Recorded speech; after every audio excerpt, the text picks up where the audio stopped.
And so what Pastor Umo Eno is doing in the health sector is provide short-term solutions while building on long-term plans. And so it reflects in how we're going. So when you hear that Pastor Umo Eno is developing the Igbo Medical City, it's not a one-year plan.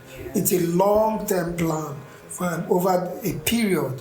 But while that plan is going on and the building blocks are being put together, healthcare would not wait. So he's attending to the primary healthcare sector. He's doing quick medical interventions here and there.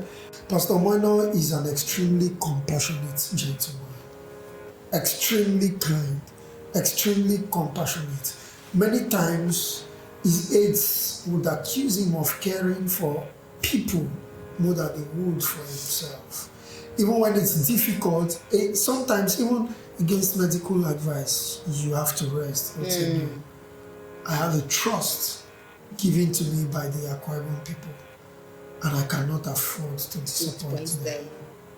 And so that itself also motivates us and drives us. We want to do so much because we see him doing so much more. But many times that is even to his detriment. And in my role, it leaves me unhappy a couple of times. But I understand his passion. Empathy. And do not forget that he's someone who has made rural development a cardinal feature of whatever he's doing. So whatever you're doing in the government of Pastor Umo Eno, one of his common questions would be, so doctor, tell me, how does this affect the common man in the street? And so with that kind of pro-masses mentality, it's not difficult to see why he does some of the things that he does. Hello. In furtherance of our commitment to connecting you to the golden era of Pastor Umo Eno, we are bringing you another scintillating episode of the Golden Era and You.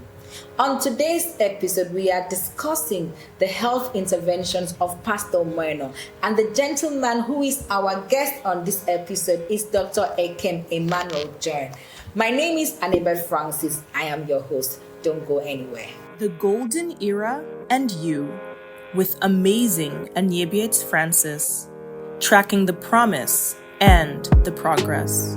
Okay, welcome back and thank you for joining us on the Golden Era and You podcast. I said earlier on that the gentleman in the studio today is an interviewer's delight any time of the day.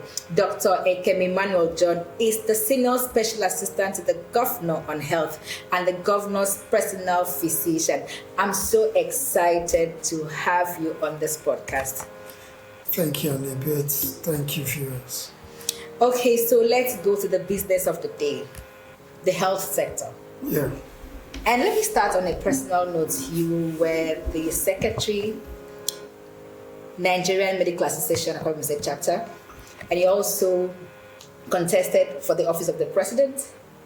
Chairman, Akwa Ibom State chapter, thank you, of the Nigerian Medical Association. And today you work with the governor as his personal physician and also senior special assistant to him on health matters. How do you feel about your new job? Well, as the scriptures say, no man takes his honor unto himself, except God bestows it on him. And I want to first of all give God all the glory for his mercies. He's been everything for me, from keeping me alive and guiding my path, ensuring that even in my mistakes, he corrects them and makes sure that I walk according to his will and his purpose as he is destined for me. But most important, but also very importantly, I must thank my boss and principal, His Excellency the Governor of Akwa Ibom State, Pastor Umo Eno, an amiable gentleman, very conscientious governor, someone who has a lot of belief in entrusting very important matters to young people. And so many leaders would not assign me to such a critical role. And so my being in that office is a testament of not just my capabilities, because I may not even talk about what I can or cannot do, but much more about the character and personnel of Pastor Umo Eno, the governor of Akwa Ibom State. It's an expression of his infinite belief in young people. It's an expression of his vision for the future of Akwa Ibom, where young people would matter in decision making. And it's not just me. Look around him, you'll see that he surrounded himself with a retinue of young people as aides, whom he's entrusting very critical matters of state to their hands. Under his watch, though, he's providing the vision, providing the guidance, but he trusts our generation enough to say, gentlemen, come on, you can run with this, Yes, do this, you have the capacity. And what greater impetus, what greater boost do you need than a leader such as that? So Yes. I see myself in this position as God's design, but also a testament of the character and personnel of His Excellency, the Governor of Akwa Ibom. You know, we have been hosting people on this show, and I think we've done 5 episodes, and all of them are young people that Pastor Umo Eno, as he said, has trusted them with enormous responsibilities and is guiding them through their job. Akwa Ibom people, I keep saying this, that we struck gold with Pastor Umo Eno as our governor. Certainly. And also we have noticed that since Pastor Umo Eno took over office on May 29, 2023, there has been a lot of news on the health sector. Several interventions here and there. What are the motives behind this? What is prompting Pastor Umo Eno to do all that he's doing in the health sector? Well, I didn't just know the governor when he became governor. I've known him for many years before that, and I can tell you he's very passionate about healthcare. He's been on my case, doctor, we need to do this, we need to fix the health of Akwa Ibom. Even as a private sector player, he was willing to put down money to put together a standard health facility that would ensure people do not have to travel far. And so coming into office as governor and having the chance, I think that, like you said, Akwa Ibom struck gold because the opportunity just met a willing leader. And so that's why you see all of these activities happening. His vision for healthcare is that Akwa Ibom people must be able to attend to all of their health needs within Akwa Ibom. But beyond that, we should be able to tap into the global medical tourism industry. So the aspiration is in 2 folds or 2 stages. First, we attain self-sufficiency in providing for our healthcare needs, and then we find a way to export some of that expertise and the facilities that we have. And so those are some of the things driving his vision in that sector. And do not forget that he's someone who has made rural development a cardinal feature of whatever he's doing. So whatever you're doing in the government of Pastor Umo Eno, one of his common questions would be, so doctor, tell me, how does this affect the common man in the street? And so with that kind of pro-masses mentality, it's not difficult to see why he does some of the things that he does. You just said something about exporting expertise in the medical field. We know that we have been hit by a terrible brain drain in the Nigerian health sector. And you're talking about Akwa Ibom planning to export expertise in that same sector. So has the situation been different in Pastor Umo Eno? No, the situation isn't different, so to speak. But you see, except the Bible says, as far as your eyes can see, except there is a proper long-term plan, you can't get there. And so what Pastor Umo Eno is doing in the health sector is provide short-term solutions while building on long-term plans. And so it reflects in how we're going. So when you hear that Pastor Umo Eno is developing the Igbo Medical City, it's not a 1-year plan. It's a long-term plan over a period. But while that plan is going on and the building blocks are being put together, healthcare would not wait. So he's attending to the primary healthcare sector. He's doing quick medical interventions here and there. He's attending to the healthcare needs of those with debilitating illness that need government support, and all of those things that you've been talking about. Igbo Medical City. That's already exciting. Somebody might want to know what that is about. I've heard about the smart city, and now we're hearing Igbo Medical City. Well, I think we've been lucky with the kind of governors that God has blessed us with in Akwa Ibom starting from 1999. And we find that each and every one of them, irrespective of the circumstance, tend to put the people first. Yeah. And by the time they leave office, compared to other states, peer-to-peer review, you'll find that none of our governors can be said to have done badly for their class of governors. And when you need to compare when you want to look at what the achievements of Obon Victor Atta, you need to compare it with other governors in other states of his class who were governors between 1999 to 2007, and you would find that Obon Victor Atta would be in the top range of the class. When you come to 2007 to 2015, you would find that Obon Godswill Akpabio, now Senate President, would also feature in the top of that class. If you look at the last dispensation between 2015 and 2023, there's no doubt that you would find that Umo Eno would also feature amongst the elites of that class. And now, just last week, you saw the commentary by Ben Mire Bruce, the former senator, and he had very kind remarks for His Excellency Pastor Umo Eno. And so back to the question, we're talking of Igbo Medical City, we've had the Smart City, but don't forget we've also had Shelter Africa, and when it came, everybody was like, oh, what is government talking about? This is elitist, it's not very going to happen. But today, Shelter Africa Estate is not only there, it's the pride of the town. Of course. And people come in and say, oh, this estate is well planned, this estate is well built. All the time. All the times. I have friends who come in and they say, oh, I want to be in Akwa Ibom again. Look at this estate, it's fantastic. But that's because one man in 1999 had the vision to see that, well, we need to have properly planned estates. And then under Governor Ekem Emmanuel, while Pastor Umo Eno himself was the commissioner for lands, they incubated the idea of the smart city, which is the Takada estate, which some persons have christened the new shelter, but I think you can't even call it the new shelter because of the magnitude of the vision, and then it has a huge scope, and the features of that estate would outshine even the well-acclaimed Shelter Africa.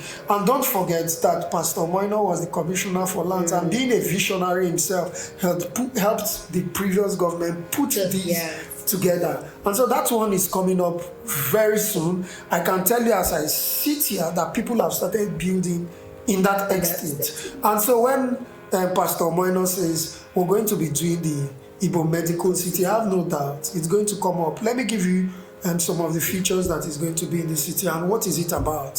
Uyo is getting congested.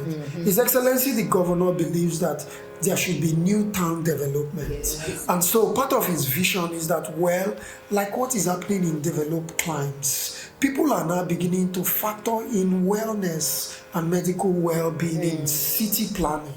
And so they structure it in such a way that people want to live there because of the medical facility and the ambience of that place and what it can do, right? And so he's not thinking, well, why don't we now concentrate our development and build up our medical infrastructure alongside? And he's identified a corridor that is simply pristine in its beauty. When you drive from the Itam flyover around where you have the Ibom Specialist Hospital, and you head towards the 4 Points by Sheraton in Ikorekpene, you would see that you would see the scenic beauty around there. And His Excellency is now envisioning that. Just what if we put a comprehensive renal center there where people can have renal care? What if we put in our proposed comprehensive oncology center around there? For cancer What treatment. if we put in series of spas and facilities for aesthetics, aesthetic medicine around there? What if we create a corridor where we allow private sector developers come and develop top of the range facilities, create an helipad, and people can fly in their patients who have suffered trauma offshore, anywhere, the helicopter lands, and then you take them straight and they receive first-hand medical care. What if we were able to say, oh, along this corridor still we're going to put in our trauma center there. What if we build up the capacities of Igbo Specialist Hospital, which we already have, and it's a very, very aesthetically appealing edifice. I mean, I am a medical doctor, and my friends come in and they say, oh, God bless Akwa Ibom State government. And that's the vision that Pastor Umo Eno is bringing to bear. But it's not stopping at that, because the vision is not just to litter the place with new health facilities, no, but to develop a complete city. So that's the development along those axes will come with housing development, estates, if you understand what I mean. I do. And then you have shopping malls and all of that. And it is my considered opinion that His Excellency Pastor Umo Eno would be able to ring in this achievement by the time his time of stewardship This will be is over. this for is Akwa Ibom. good news. This is soothing. This is exciting, because we know that a healthy society births a wealthy society. Of course. And you said something about our leaders. We have been favored with leaders that put the people first. Pastor Umo Eno was in the news some time ago for stopping his convoy on his way to Itu local government to attend to a sick woman who was just standing by the roadside to greet him like people normally do. Was that a special case? What prompted that kind of action at such a time? Well, to the public, that's special. But to his aides, that's not special. Okay. Pastor Umo Eno that's an everyday occurrence. Pastor Umo Eno is an extremely compassionate gentleman. Extremely kind, extremely compassionate. Many times, his aides would accuse him of caring for people more than he would for himself. Even when it's difficult, sometimes even against medical advice, you have to rest. He'll say, no, I have a trust given to me by the Akwa Ibom people, and I cannot afford to disappoint them. And so that itself also motivates us and drives us. We want to do so much because we see him doing so much more. But many times that is even to his detriment. And in my role, it leaves me unhappy a couple of times. But I understand his passion. Empathy. Empathy is that's the word. He's an absolutely empathetic human being. As governor, his heart is filled with the milk of human kindness. So I see this every time. Even today, Oh wow. even today, while we sat at the event that held this afternoon, which you are aware, Yeah. sent me a text message about someone who needs kidney care, and he said, Doctor, please bring this up tonight. Let's discuss it and see how we can help the person. And so this happens almost every time. Now, you were one of the leading medical personnel for the just concluded medical outreach that happened at Ibom Unity Park. Ibom Medical Outreach / Crusade. That was very unique. It was not a regular thing, and people want to know, what was the reason for that? How did you guys come up with such an idea? Oh, well, it's the governor's idea. It isn't even ours. And I'll tell you what happened. The Christian Association of Nigeria was going to have their crusade. Don't forget, the governor is also a clergyman. Yeah. And so they went to their fellow clergyman and said, oh, would like you to participate. And he said, but you see, government in Nigeria is secular. I can't participate. And but what exactly do you want to do? And they said, oh, we have this, would like to do. He said, okay, you know what? The government is not barred from participating in medical interventions. Yes. So I'm going to attend the crusade as a member of CAN, as a clergyman, as an invitee in my position as governor of Akwa Ibom State. But the state government can only come to partner in an area where the law allows us to partner. And so let's do the medical outreach, expand the scope, take it over and do it. You still reach out to the same people you want to reach out, but the government would best handle this. And so that was how called me up and the Honorable Commissioner for Health. So you guys, you've got to work with the Christian Association of Nigeria to make this happen. To the glory of God, 248 surgeries done in 3 days. 248 surgeries ranging from orchidectomy, orchidopexy, appendectomy, amniorrhaphies, myomectomies, and all sorts of surgeries. Dr. Ekem, my viewers are not medical personnel. These things you're saying, there should be words that they can relate to, like appendix. Forgive me. Please. It's allowed. Yes, so amniorrhaphy is simply repair of hernias, surgical repair of hernias. Okay. Appendix, excision of an inflamed appendix. There's a part of the body in the intestine towards the end. I'm sure they quite know the word appendix. And so when it is inflamed and you do not intervene, it could rupture and can lead to complications that would lead to death. And once it ruptures, people will die very That's true. I heard that you guys delivered. Oh yes, we had a cesarean section, a woman who was post-date, and in medicine we don't let any woman go beyond 41 weeks and 3 days. We don't let anyone go beyond that. So 10 is said to be between 37 weeks and 42 weeks. After 42 weeks, the placenta begins to age, and so a lot of things get reversed. The fetus, which is the baby in the womb, can suffer malnutrition and develop several complications. Many of them die. And so we always try to intervene after that period. So, but this woman was already 41 weeks. There were no contraindications to cesarean section. She did not have the money to afford it. Luckily, this came at an opportune time. And of course, why not? Advantage of it. Why not? So, mother and child, very good.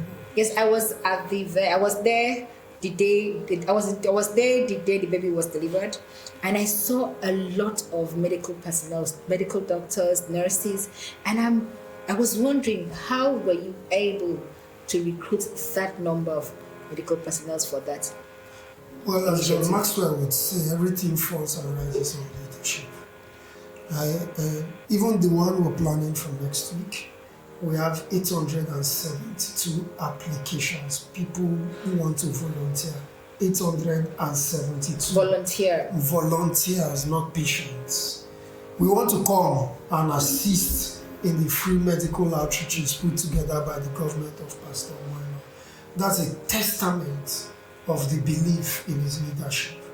And so people see that the government is honest, the governor is sincere, they see that the governor is kind, they see that the governor just wants to help people, and people are asking themselves, how can I contribute? Why not?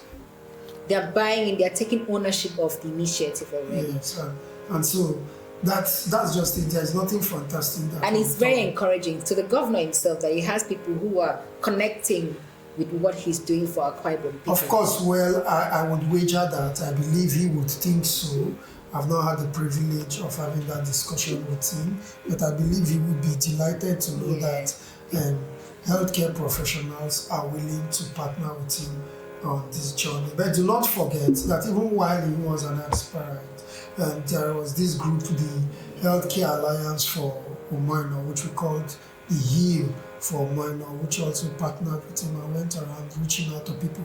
Let me also say that His Excellency the Governor, in his private capacity, has been running free medical outreaches consistently for over 20 years.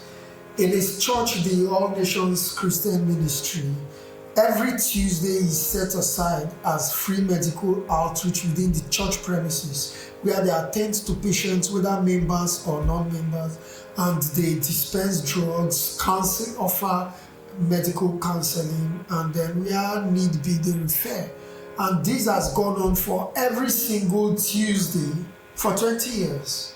Wow. In his private capacity before he became the governor. So this is who he is. So this is who he is.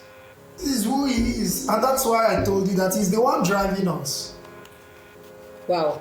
I just want to take a minute and give a special shout out to Hill.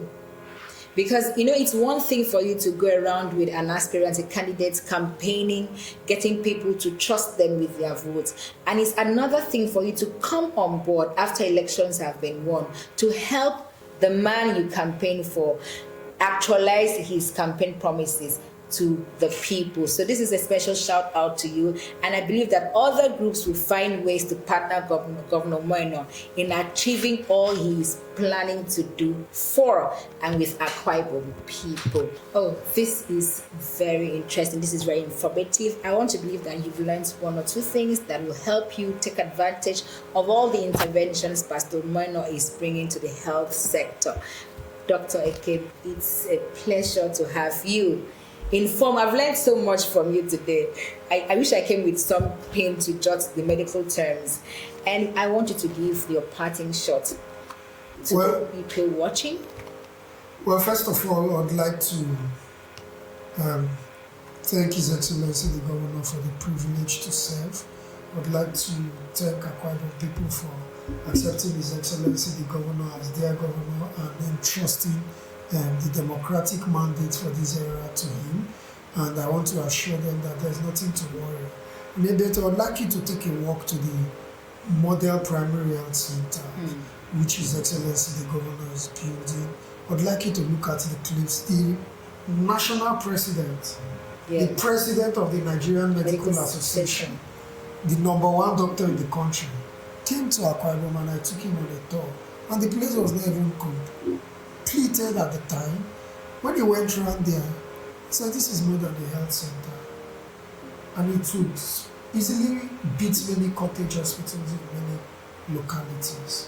And he marveled at how courageous the governor is to put up such a magnificent project. And in his words, he described it as Health Center Plus. Health Center Plus. Akwa Ibomite, you have a Health Center Plus courtesy of Pastor Umo Eno. These similar projects are going on concurrently in about 13 other local governments. So I want our people to trust that His Excellency Pastor Umo Eno has got their back. I want them to support him. Ignore the naysayers. Yes. Look at his approach to governance. He's demystified governance. He's reaching out to the poor. He's reaching out to the people. He's taking care of workers' welfare, paying up gratuities. Just give the governor time. Give him support. Continue to support him. And everybody likes to know that his efforts is appreciated. And so I just want to assure Akwa Ibom people that with Pastor Umo Eno, their health care is assured. Thank you so much, Dr. Ekem, for coming on the show. And we have learned something very profound today, that the health sector is a top priority for the Governor Umo Eno-led administration. And he is 100% committed to building a healthy and wealthy Akwa Ibom. This is where we draw the curtains for this episode of the Golden Era and You podcast. Please continue to like our page, drop your engagement on the post, and share this video to your friends, family, and even colleagues. My name is Annabeth Francis, and I'm saying thank you for joining us, and do take care of yourself. See you on the next episode.